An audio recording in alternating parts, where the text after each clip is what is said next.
محراب و ممبر سیریز اکتساب سیرت النبی صلی اللہ علیہ وسلم دوسرا حصہ عبداللہ بن عبد المطلب 10واں باب 100 اونٹ۔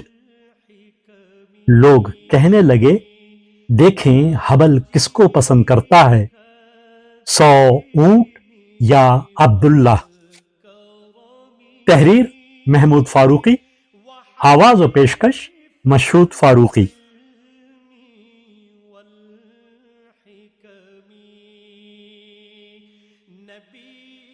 یثرب کی کاہنہ نے ایک راہ ضرور نکال دی تھی، مگر معاملہ پھر خورا پر جا پڑا تھا۔ حبل نے ابھی تک عبداللہ کے گریبان کو چھوڑا نہیں تھا۔ خورا میں اگر عبداللہ کا نام ہی نکلتا چلا گیا اور اونٹوں پر خورا نہ پڑ سکا تو پھر عبداللہ کو قربان کرنے کی اس روح فرسا کاروائی کو دہرانا پڑے گا۔ اور بس یہی بات عبد المطلب کے لیے نہایت پریشان کن تھی۔ وہ سخت خلجان میں مبتلا کاہنہ کے نخلستان سے اپنے میزبانوں کے ہاں چلے آئے، اور اس رات جب یثرب کے باوقار لوگ عبد المطلب کی پذیرائی کے لیے جمع ہوئے تو قدرتاً گفتگو کاہنہ کی بتائی ہوئی اسی تجویز پر ہوتی رہی۔ بعض لوگ پیشن گوئی کے طور پر کہنے لگے کہ حبل اونٹوں کا نذرانہ لے کر عبداللہ کو بخش دے گا۔ ان دنوں عرب کے لوگ بڑے توہم پرست تھے، ہر بات پر اچھے برے شگون لینا ان کی عادت تھی۔ چنانچہ ایک شخص کہنے لگا کہ ٹھہرو، ہم اس بات پر فال لیتے ہیں کہ حبل اونٹوں کو قبول کرے گا یا عبداللہ کو۔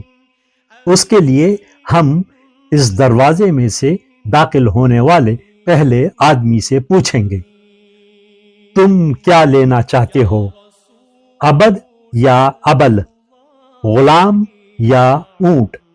اگر وہ کہے گا عبد تو اس کا مطلب یہ ہوگا کہ حبل دوسروں کو اونٹ نہیں دینا چاہتا، خود رکھنا چاہتا ہے اور عبداللہ سے دستبردار ہوتا ہے۔ اور وہ ابل کہے تو فال اس کے برعکس ہوگی۔ سب نے کہا چلو ٹھیک ہے، تم فال نکال دیکھو۔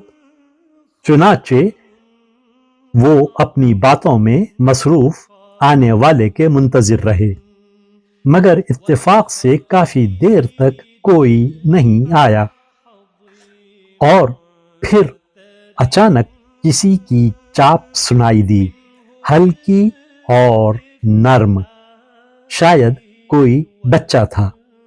سب چونک کر دروازے کی طرف دیکھنے لگے۔ آنے والا اندر داخل ہو گیا۔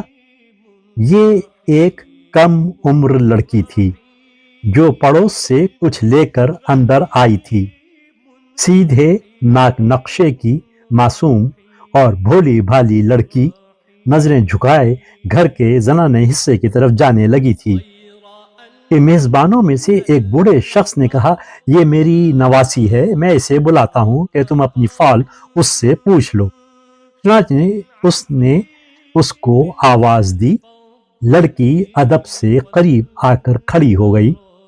فال پوچھنے والے نے اس سے کہا، بیٹی ہم ایک بات کے لیے فال لینا چاہتے ہیں، تم بتاؤ تمہیں عبد چاہیے یا ابل؟ لڑکی نے بے ساختہ بغیر کچھ سوچے کہہ دیا، عبد۔ سب اچانک بول اٹھے، مبارک، مرحبا۔ لڑکی چونک کر ان کے چہروں کو دیکھنے لگی اور اس بات پر خوش تھی کہ اس کی کہی ہوئی بات ان لوگوں کے لیے پسندیدہ تھی۔ عبد المطلب نے لڑکی کو شفقت کی نگاہ سے دیکھا اور اس کے نانا سے مخاطب ہو کر کہا، اگر ایسا ہی ہوا جیسا کہ تمہاری نواسی کے منہ سے نکلا تو اس کی بات بھی پوری ہو کر رہے گی، عبداللہ اسی کو ملے گا۔ بوڑھے شیخ کا چہرہ یہ سن کر کھل اٹھا۔ عبد المطلب کے گھرانے سے رشتہ داری یثرب والوں کے لیے بڑے اعزاز کی بات تھی۔ کہنے والے کہتے ہیں کہ یہی لڑکی آمنہ تھی جن کا عقد عبداللہ بن عبد المطلب سے ہوا۔ عبد المطلب یثرب سے مکہ چلے آئے اور قریش کو کاہنہ کی بات بتائی۔ 100 اونٹ کا قرع ان کی نظر میں بہت بھاری اور قیمتی قرع تھا۔ اونٹ ان کے لیے بڑی قدر و قیمت والا جانور تھا۔ اونٹ ان کا راہور تھا، ان کا بار بردار تھا، اونٹ ان کا مال تجارت تھا، اونٹ رفیق سفر تھا، اونٹ ان کی غذا تھی، اونٹ ان کا خیمہ بھی تھا، ان کا تابوت بھی۔ ایک شخص کی سال بھر کی محنت کا معاوضہ اوسطاً 2 اونٹ ہوتا تھا، اور یہاں معاملہ 100 اونٹ کا تھا۔ 100 اونٹ! لوگ بڑا زور دے کر ایک دوسرے کو بتاتے تھے کہ 10 کر کے 100 اونٹ پر قرع پڑے گا۔ دیکھیں حبل کیا کرتا ہے، عبداللہ کو چھوڑتا ہے یا اونٹوں کو۔ حبل کے فالگیر کو یثرب کی کاہنہ کی یہ بات کچھ پسند نہ آئی۔ اس کے نکالے ہوئے ازلام کے مقابلے میں دوبارہ قرآن اندازی میں وہ اپنی سبکی محسوس کر رہا تھا۔ وہ زیر لب بڑبڑاتا رہا اور اپنے معاون فالگیروں کے سامنے یثرب کی کاہنہ کو برا بھلا کہتا رہا۔ یہ منہ جلی ہمارے چہروں پر کالک لگانا چاہتی ہے، اس کی قبر لینی ہی پڑے گی۔ بڑی آئی حبل کی رازداں، ارے اس پتھر کی سل کا بھی کوئی راز ہے جس کی وہ رازداں بن بیٹھی۔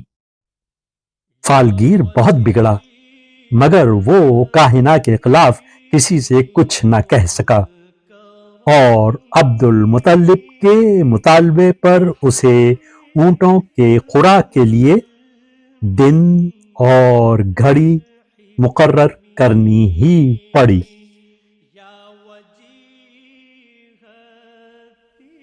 یا وجیہ الدین والکرم وحلیف العلم والحکم۔ کرن کرن اجالا